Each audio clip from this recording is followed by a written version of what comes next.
Thank you all for coming. Yes, sir. Okay. You drive. And also it's very echoey, so shut out. Okay, we'll project. All right, man. Where are we at? Okay.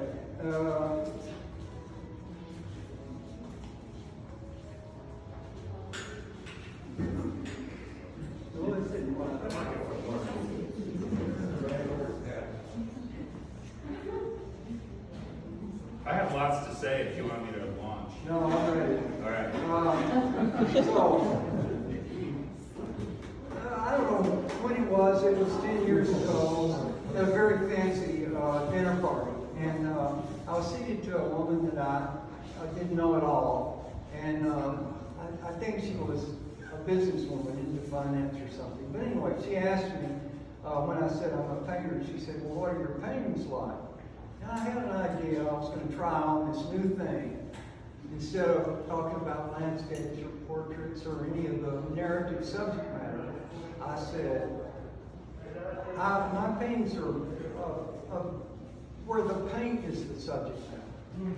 And she looked at me like I was crazy. And I can understand why, because she wasn't sitting in this situation where, she could see images and paintings. So I just wanted to say that before my paintings or a portrait or a landscape or any of these things you see, they're about the paint, that the narrative quality is just something that has paint on, as far as I'm concerned. And, so I still get, who is that, where is that, those obvious questions, and it's understandable. But I just wanted to say, paint is the subject matter for me. Well, no wonder you got me to come over here, because I feel the same way. All right. I mean, it's all about the surface. It's all about the material. It's all about the paint, right? Right. That's what I see in your work and why I like it so much. And the other thing too that I see, you tell me how you feel about this, is that you are having a constant dialogue with the history of painting and the accumulated knowledge of the things that the hand does with this material, going back for hundreds, maybe even thousands of years. Yeah. Millennia. Been a few years Right back to the caves, right? Right. And it's all about this stuff that we slap down, and everything else grows out of that. To me, is that how it is for you? Yeah. I mean, I've had, certain painters like, I'm just ad-libbing now, like Clifford Still, I could never understand. It seemed heavy-handed to me and whatever, but then I kind of got it, and it's like he didn't want to show finesse. He just wanted to slap on that paint and let it speak for itself. And kind of what you said, almost like a cave painter. Not a cave painter, but a cave painter. Yeah, absolutely. And I go back to a lot of the same people that I imagine you do, which is especially the painters from the middle of the last century, de Kooning and Still, and Alice Neal recently has had a big show. She was just kind of being noticed when I was in college in the 80s, and she's so amazing. Another a lover of paint, Right. Somebody who slapped that stuff down and got what it was, how it speaks to you, and it's this call and response between you and the material. And everything else grows out of that. You may go into it with an idea, you may have a narrative, but the way the paint speaks. Well, thank you for that, because I have an Alice Neal story. Oh, good. I really blew it with Alice, There was sometime in the 80s, and she was having a show at the Miller Gallery, and it's a gallery where elevator opens up and you're in the gallery. Yeah. And the elevator opened up, and I looked across the room, and she was on a little stage with her in a chair. And it's not like me, but for some reason, because I love her so much, I just went straight for her. I fell to my knees keys, I grabbed her hand, and I don't know what I said, but she looked around and she said, "Oh, isn't he marvelous?" But I didn't ask her to paint my portrait. Mr. Chan. She painted, I had a roommate in high school, who went to this sort of hippie boarding school in Vermont. It was a pretty cool place that had been started by people who had been teachers at the Black Mountain School. And we had all kinds of really interesting people there. And I had a really outrageous roommate who was just trouble, but lots of fun. And his mother had posed for Alice Neal. And I was in Zwerner in New York to the show of her work last year. And there's Malou, you know, and I'm like, holy shit, that's Jimmy's mom. And there she is, all naked. And she had the courage to do herself that way. Yeah, but she was so good. Yeah. But you know, that thing with the paint, it's just, well, and also, another thing that I find so interesting looking at your work is that I first saw your pictures when you had a show at, when I first had moved back to Santa Fe. I was here in the 80s, but I went away and came back. And it was at Cindy Kahn's place up on Palace. Right. And you had that show of all the portraits of the artists with a piece of their work. And that... There's some of them back there. I know, you've got the... a smidge, you know. A smidge, yes. And I just thought, now here's a guy who can pretty much do whatever the hell he wants. So then what do you do? Like when you've got that capacity, you draw beautifully and you handle the material beautifully. So it's like, it's kind of a curse to be like that, because then you gotta figure out, what am I gonna do with this stuff? Because everything is exciting. Everything that you turn your hand to can yield up all this wonderful material. And you kind of, I personally have a similar feeling. I'm dancing from one thing to the next, to the next, to the next. And people get kind of cranky with you when you do that.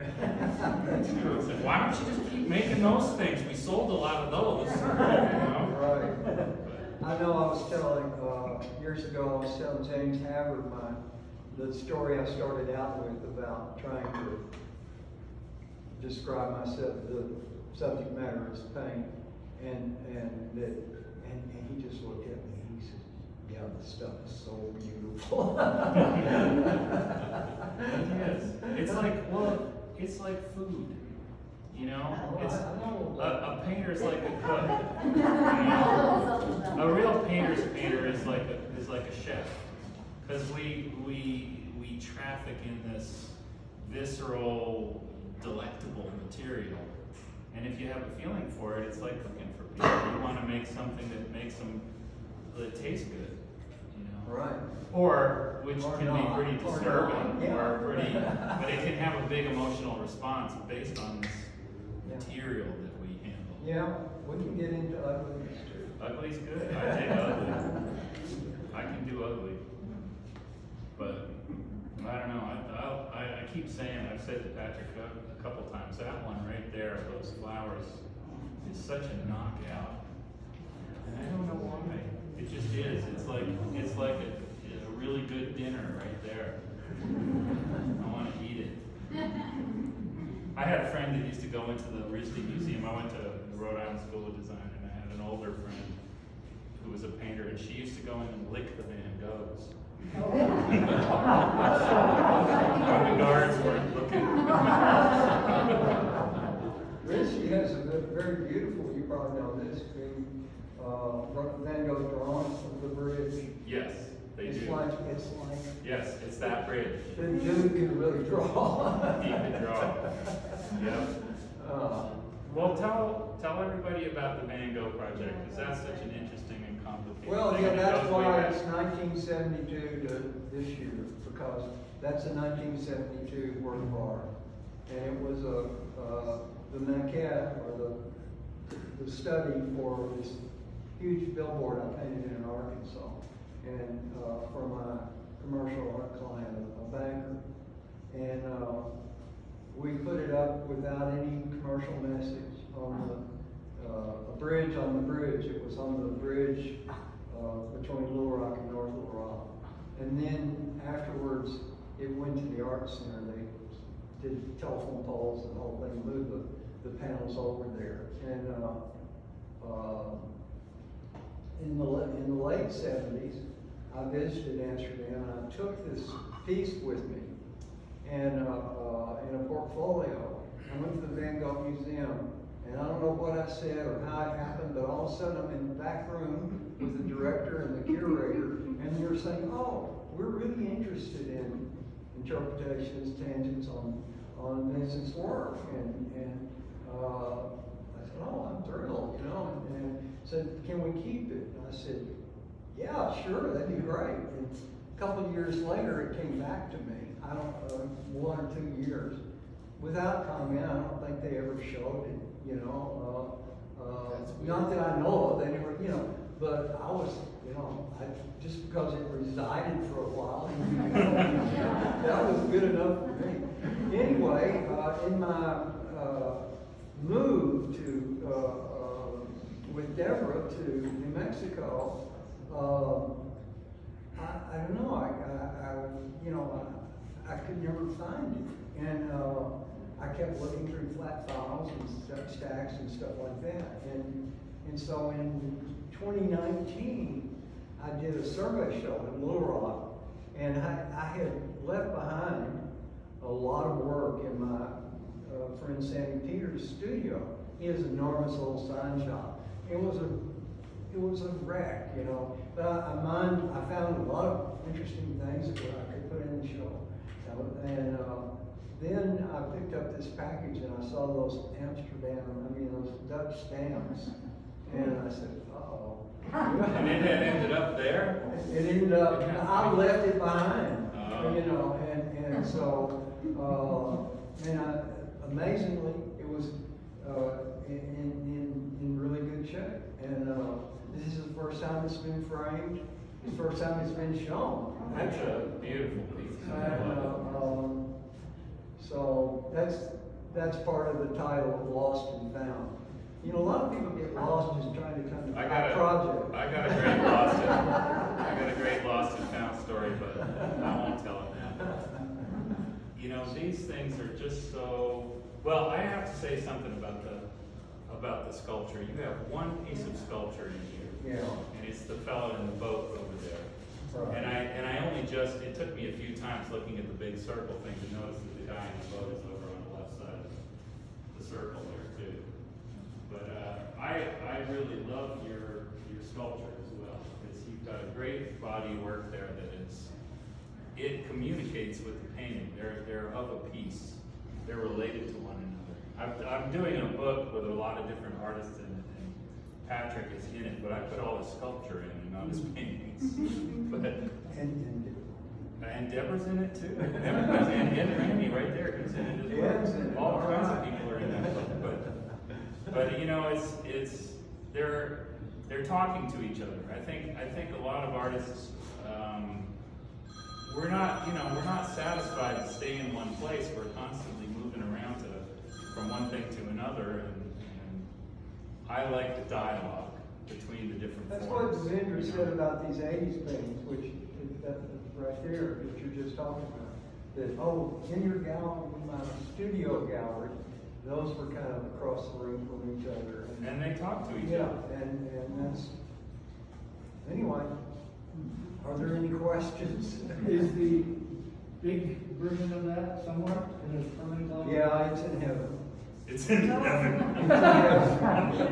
No, you know, like, I don't know what period, but say months and maybe even years after, did you buy because it was painted, it's a signed bulletin, it's painted on sheet metal panels, 2 by 12 feet, and you should buy those panels from the sign company, and so I got asked that so many times. I went to the sign company, I said, "Are those available?" And they said, "Mr. McFarlin, I'm sorry to tell you, we burn all the paint off and use those panels." Oh, really? So I am so glad that I haven't been carrying around a 12 by 50 foot painting since the 70s. Right. So it doesn't, Yeah, it's in the sky. Not the cloud, the sky. Not the cloud.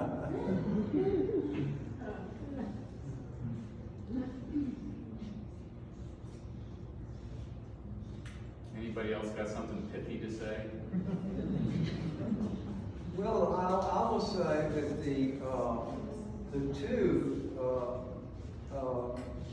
paintings that I titled Thanatopsis, one of them is the one right around the corner that is a 1985 painting, and this one here is Wheatfield landscape outside of Arles with Van Gogh's family, and that's a Van Gogh composition also. And so in the middle there's Mom and Pop, and right is Theo and his wife, the woman that kind of saved his paintings, and the ones on the left are two of his sisters. And he actually had another brother and another sister. It was a pretty big family. And through all this, I have revived a kind of communication with the Van Gogh Museum, and the librarian there. I sent him a couple of copies of my books, and when I had an idea for this, I looked on the internet, and all the pictures of the photos from the family were pretty cheesy, and so I emailed him. I said, Hans, could you send me some better pictures of the family? And I'm not going to reproduce them. I just want to use them for reference. He just sent them to me. It's great. I have a great relationship with the Van Gogh Museum now. That's pretty cool. Yeah. Patrick, what's the story with the one around the corner there? The one that you were just referencing, just on this? Oh, I didn't finish that story. Yeah. I love that thing. Thank you. So it's based on a William Cullen Bryant poem, Thanatopsis, which basically ends up something I had to memorize. I don't know why they would have you memorize a poem about death in high school, but you know, it essentially Just to keep you in line. It's just let me see.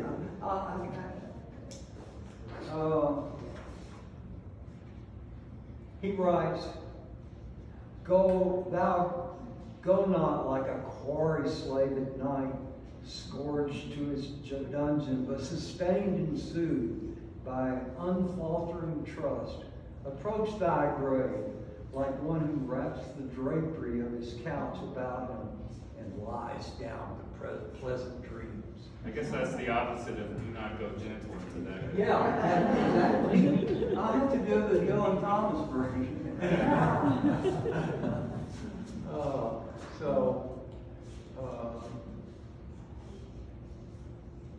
Wow. Another question? Yeah. I'm curious about when you do the paintings and studies like of Joan Mitchell and I guess Yeah. Martin, your experience of focusing on them and their work, and then out of that comes what you've done. Right. Curious to hear about the process. Yeah, it was quite laborious at times. Mitchell comes very naturally to me because I'm a slapdash painter.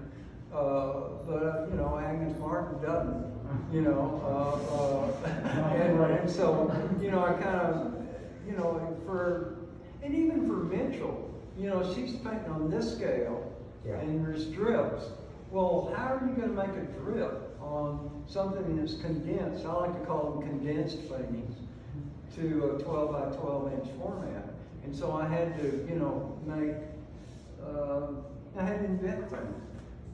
You know, I don't want to tell you all my secrets, but you know, edge of knives and things like that. What is it that's, I'm interested in the looking at the other painters and making versions of their work, because I've done a lot of that in a different way over the years, and for me it's how I've learned how to paint, is by looking at other painters' paintings and trying to do some of what they did, but in my own language, you know? Well, yeah, and I think that's part of what we do, it's how we figure out how this stuff works. But what's it like for you? What drew you to do The that? way I think about it, it's like a jazz musician playing a pop tune or any tune. That's so good. You That's know, great. that's a composition that's out there. You know, why can't I play it too? I'm so glad to hear you say that, because I've said that a lot. That what I do is it's like playing a piece of music. I mean, think of all the different people who play pieces by Beethoven or Bach or jazz pieces, you know, and we all do our variations on them. It's a form, it's, again, whether it's cooking or music or any of these creative things that we do, we take that thing and we make it our own, Right. right? We hope, you know. Well, we try. We try to make it our own. Yeah, I like that. I'm glad you said that. Okie doke. Had enough? I've had enough. I'm sure you swart the question. Thank you. Oh, here's one. I don't know how important the question is, I'm just curious about which part of Ireland you were. County Mayo. Do you know that? I don't know. It's not Northern Ireland, but northwest corner of Ireland. It's kind of a rural area. It's very beautiful.